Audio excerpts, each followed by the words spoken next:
Assalamualaikum warahmatullahi wabarakatuh. Alhamdulillahirabbil alamin. Wassalatu wassalamu ala asyrafil anbiya'i wal mursalin wa ala alihi wa sahbihi ajma'in.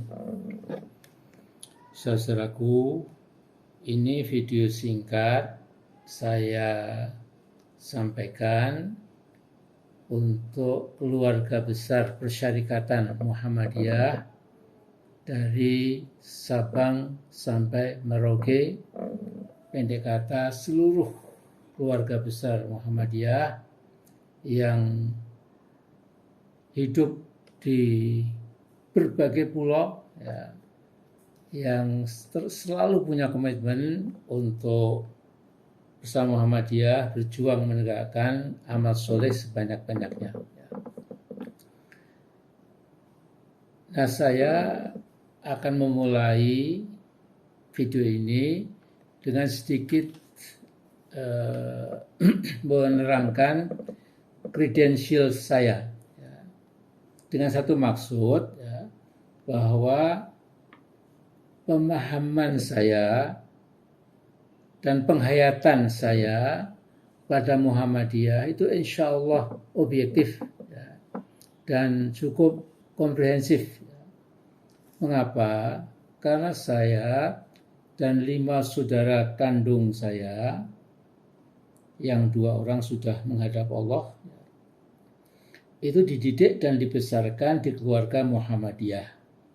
Ibu saya bernama Sudalmiah, lulusan HIK Muhammadiyah Batavia, yang direkturnya dulu adalah Bapak Insinyur Haji Juanda yang pernah jadi Perdana Menteri pada zaman dulu.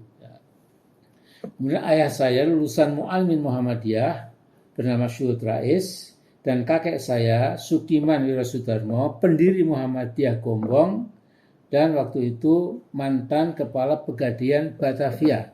Jadi saya kalau bicara Muhammadiyah itu insya Allah mantap karena tahu riwayatnya dan menghayati dari kecil sampai sekarang ini. Saya bersekolah dari SD atau SR waktu itu, SMP dan SMA selalu di Muhammadiyah. Saya aktif di Kepanduan Hizbul Wathon, pernah menjadi salah satu ketua DPP Ikatan Mahasiswa Muhammadiyah IMM, dan dicalonkan sebagai anggota pimpinan pusat Muhammadiyah di Muktamar Solo, Muktamar ke-41, kemudian di Muktamar Jakarta, Muktamar ke-42, dan di Banda Aceh, Muktamar Muhammadiyah ke-43 tahun 1995. Nah, saudaraku, di Muktamar ke-43 itu tahun 1995, saya dipilih dengan perolehan suara 98,5% oleh para muktamirin, muktamirat. Artinya saya bisa mengatakan waktu itu pemikiran saya, impian saya, cita-cita saya sebagai orang Muhammadiyah itu hampir sama dan sebangun dengan jutaan, puluhan juta warga Muhammadiyah. Saya syukuri kepada Allah sampai sekarang, ya, bahwa saya pernah diberi kesempatan Allah untuk memimpin Persyarikatan Muhammadiyah itu yang sampai sekarang tetap masih dipenuhi dengan berbagai kegiatan amal soleh. Nah, karena itu saya terhenyak kaget dan marah, ya, membaca berita PP Muhammadiyah yang corongnya paling aktif saudara Anwar Abbas, bahwa Muhammadiyah akhirnya menerima tawaran Jokowi yang 3 bulan lagi sudah akan lengser, yaitu tawaran penuh racun dan bisa. Yang semula tawaran memperoleh izin pengelolaan tambang batubara itu ibarat kail berbisa atau beracun dijauhi oleh Muhammadiyah. Muhammadiyah tidak mau, ya, sangat sensitif itu, ya, tahu akibatnya. Jadi kita waktu itu bangga, ya. Namun karena kepencut dengan keduniaan, akhirnya kail berbahaya itu ditelan oleh Muhammadiyah. Nah, kini kail itu sudah ada dalam rongga mulut Muhammadiyah tapi insya Allah belum melewati kerongkongan. Ya. Kalau Muhammadiyah mau, ya, kail beracun yang pasti akan merusak Muhammadiyah itu masih bisa dimuntahkan kembali. Nah, jadi argumen Anwar Abbas, Muhammadiyah akan berusaha menjadi pemain tambang yang tidak akan merusak lingkungan, itu sebuah celotehan yang menghina akal sehat. Mengapa? Pertambangan batu bara di mana saja pasti menghancurkan lingkungan sampai tahapan ekosit, menghancurkan lingkungan hidup yang tidak akan bisa dipulihkan kembali. Apalagi dunia pertambangan itu dunia yang ganas dan para pemainnya sebagian besar adalah bandit-bandit tanpa moral, tanpa pertimbangan akal sehat, karena hanya satu tujuannya, mengeruk batu bara tanpa ampun demi dolar atau rupiah sebanyak-banyaknya. Nah, sekarang bayangkan Muhammadiyah akan masuk ke dunia pertambangan, akan melibatkan diri dalam menghancurkan lingkungan hidup. Jadi di Muhammadiyah itu ada semacam pemahaman, begitu kegiatan menyangkut uang, hampir bisa dipastikan akan ada riak-riak kecil, ya, yang terjadi di majelis-majelis Muhammadiyah.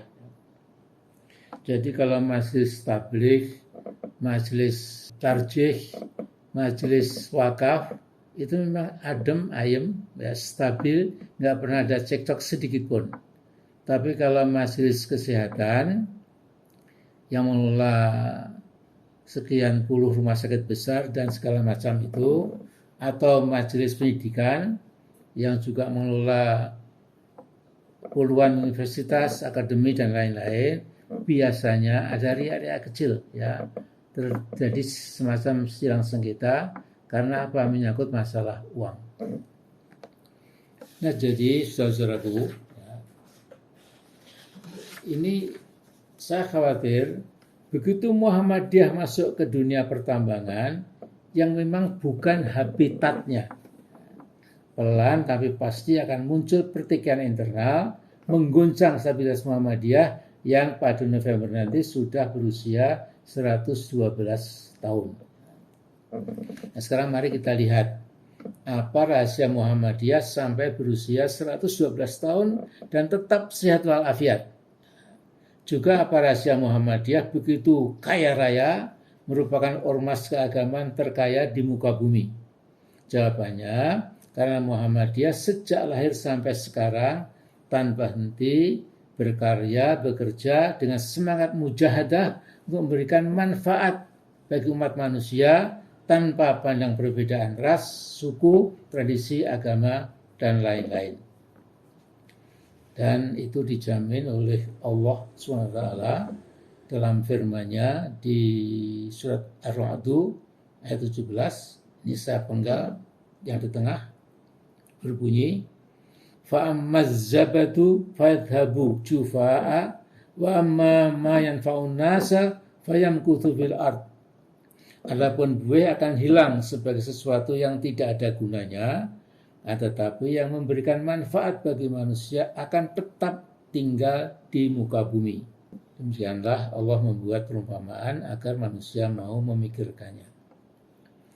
Nah, ini sedikit cerita pribadi. Ketika saya pulang dari Aceh, muktamar ke-43, saya ditanya teman-teman dosen di UGM, Mas Amin, PF ya, congratulations. Ya. Jadi Anda jadi ketua umum Muhammadiyah, tentu gajinya besar. Saya tertawa karena saya katakan, Mas, di Muhammadiyah itu anggota PP tidak digaji sama sekali. Ya. Memang kalau pergi ke luar kota atau ke luar negeri itu sudah diberikan tiket juga untuk lodging dan lain-lainnya. Tapi tidak ada itu, ya, yang namanya gaji. Ya.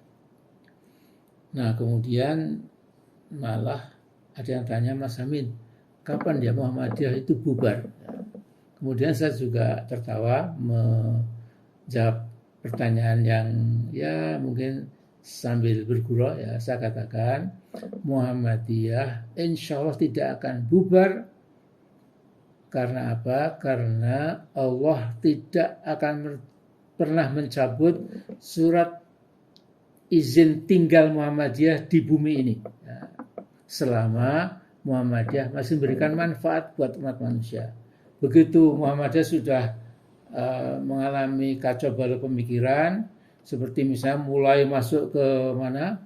Ke dunia pertambangan yang itu bukan habitatnya sama sekali, yang penuh dengan segala macam jebakan dan lain-lain, ya mungkin saja kemudian surat izin tinggal Muhammadiyah di bumi ini akan dicabut oleh Allah. Nah karena itu saya mengusulkan kepada PP Muhammadiyah ya, sebaiknya segera PP Muhammadiyah itu mengundang sidang tanwir. Jadi sidang tanwir adalah lembaga tertinggi setelah Muktamar Muhammadiyah.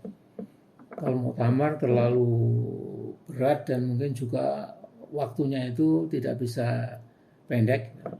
Kita perlu waktu pendek, jadi saya kira sidang tanwir segera diselenggarakan, bisa di Jakarta, bisa di Jogja. Kemudian seluruh ketua PBM hadir. Kemudian seluruh ortum juga ada hadir. Ya. Saya yakin insya Allah kalau dibawa ke sidang tanwir, maka keputusannya pasti cabut kembali ya, penerimaan Muhammadiyah ya, terhadap izin pertambangan batubara itu. Jadi saya kira begitu. Kemudian beristighfarlah ya, sebanyak mungkin ya.